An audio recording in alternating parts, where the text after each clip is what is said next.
তো বন্ধুরা, লক্ষ লক্ষ মানুষ বার্ধক্য ভাতা এবং বিধবা ভাতা প্রকল্পের জন্য আবেদন করার পরেও কোনো টাকা তাদের ব্যাংক অ্যাকাউন্টে দেওয়া হচ্ছিল না। তবে এই মুহূর্তে আপনাদের জন্য চলে এলো বড় আপডেট। আপনার বাড়িতে যদি কেউ বার্ধক্য ভাতার জন্য আবেদন করেছিল আর আবেদন করার পরে প্রতি মাসে মাসে টাকা পাচ্ছিল, কিন্তু হঠাৎ টাকা বন্ধ হয়ে যায়, অর্থাৎ টাকা পাচ্ছিলেন না, সেক্ষেত্রে আপনাদের জন্য দেওয়া হয়েছে এই মুহূর্তে বড় আপডেট। মাসের শুরুতেই আপনাদের জন্য বড় ঘোষণা করা হলো। তো যারা বার্ধক্য ভাতা বিধবা ভাতা প্রকল্পে আবেদন করেছেন এবং যারা আগে টাকা পাচ্ছিলেন কিন্তু বর্তমানে আর টাকা পাচ্ছেন না, আপনাদের জন্য ভিডিওটি খুবই গুরুত্বপূর্ণ হতে চলেছে। কারণ এই ভিডিওতেই আমি আপনাদের জানিয়ে দেবো যে কত তারিখ থেকে টাকা দেওয়া শুরু হবে, আর নতুন আপডেটে আর কি কি বলা হয়েছে সেই সমস্ত কিছু জানাবো আজকের ভিডিওতে। তাই বন্ধুরা, ভিডিওটি একটু স্কিপ না করে পুরোটা দেখবেন। আর ভিডিওটি দেখার সাথে সাথে যদি আপনি আমাদের চ্যানেলে নতুন এসে থাকেন, তাহলে ভিডিওর নিচে যে সাবস্ক্রাইব বাটনটি আছে সেটি ক্লিক করে চ্যানেলটিকে সাবস্ক্রাইব করে দিন, আর পাশে থাকা নোটিফিকেশন বেলটি অন করে রাখুন এই ধরনের গুরুত্বপূর্ণ ভিডিও সবার আগে পাওয়ার জন্য। তো চলুন বন্ধুরা, ভিডিও শুরু করা যাক। দেখুন, বলা হয়েছে বড় সিদ্ধান্ত বার্ধক্য বিধবা ভাতা প্রকল্পের টাকা দেওয়া নিয়ে।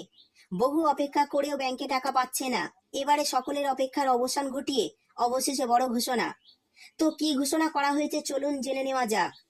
তারপর বলা হয়েছে কিছুদিন আগেই রাজ্যের তরফে বার্ধক্য বিধবা ভাতা প্রাপকদের একটি নতুন তালিকা তৈরি করা হয়েছে।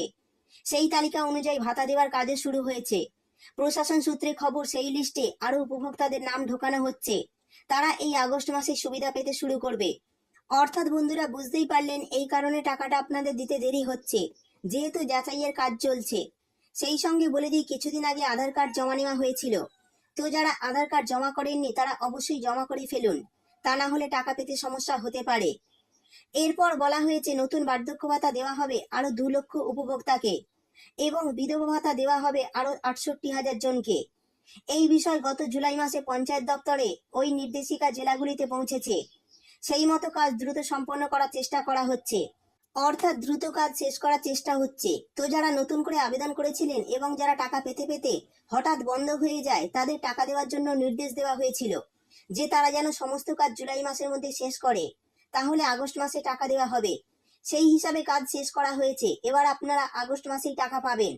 প্রশাসন সূত্রে খবর, বার্ধক্য ভাতা 7,85,000 উপভোক্তার ওয়েটিং লিস্ট তৈরি করে রাখা হয়েছিল, আর বিধবা ভাতার সংখ্যা প্রায় 2.5 লক্ষ। সেই তালিকা ধরে তথ্য যাচাই করে এরপর এর থেকে চূড়ান্ত তালিকা তৈরি হবে। সেই জন্য এই মাসে টাকা দিতে দেরি হচ্ছে। অর্থাৎ বন্ধুরা, বুঝতেই পারলেন, বার্ধক্য ভাতা প্রকল্পে 7,85,000 উপভোক্তার কিন্তু ওয়েটিং লিস্ট তৈরি করা হয়েছিল। সেই সঙ্গে বিধবা ভাতা প্রকল্পেরও 2.5 লক্ষ উপভোক্তাকে কিন্তু ওয়েটিং লিস্টে রাখা হয়েছিল। সেই সব তথ্য কিন্তু এবার যাচাই হচ্ছে, তাই এই টাকা দিতে দেরি হচ্ছে।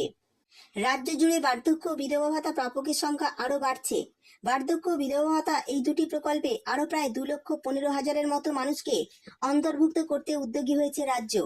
পঞ্চায়েত দপ্তরের তরফে জেলায় জেলায় প্রকৃত উপভোক্তা যাচাই করার নির্দেশ দেওয়া হয়েছিল। এই তৎপরতায় এই মাসে অর্থাৎ 10ই আগস্টের মধ্যে ওই তালিকা চূড়ান্ত করতে বলা হয়েছে। রাজ্যের একাধিক জেলা প্রশাসন সূত্রে খবর, তালিকা চূড়ান্ত করা শুরু হয়েছে সমীক্ষার কাজ। সুতরাং 10ই আগস্টের মধ্যে যোগ্য মানুষের চূড়ান্ত তালিকা প্রকাশ করা হবে। এরপর থেকে এই দুটি সরকারি প্রকল্পের টাকা ব্যাংকে দেওয়া শুরু হবে। আর টাকা পাওয়া নিয়ে কোনো রকম সমস্যা থাকবে না, কারণ 10ই আগস্টের মধ্যে সমস্ত ওয়েটিং লিস্টের ঝাড়াই বাছাই হয়ে যাবে, আর তারপরেই চূড়ান্ত তালিকা প্রকাশ করা হবে এবং এরপর টাকা দেওয়া শুরু হবে। তো যারা বার্ধক্য বিধবা ভাতার টাকা পাচ্ছেন না, তাদের জন্য গুরুত্বপূর্ণ আপডেট। এবার তাদের টাকা দেওয়া শুরু হবে, খুব শীঘ্রই অ্যাকাউন্টে টাকা পেয়ে যাবেন। তো এই ছিল আজকের ভিডিও ভালো লাগলে ভিডিওটিতে একটি লাইক দিয়ে দেবেন এবং আপনার বন্ধু বান্ধবদের সঙ্গে বেশি বেশি করে শেয়ার করবেন। ভিডিওটি দেখার জন্য আপনাকে অসংখ্য ধন্যবাদ।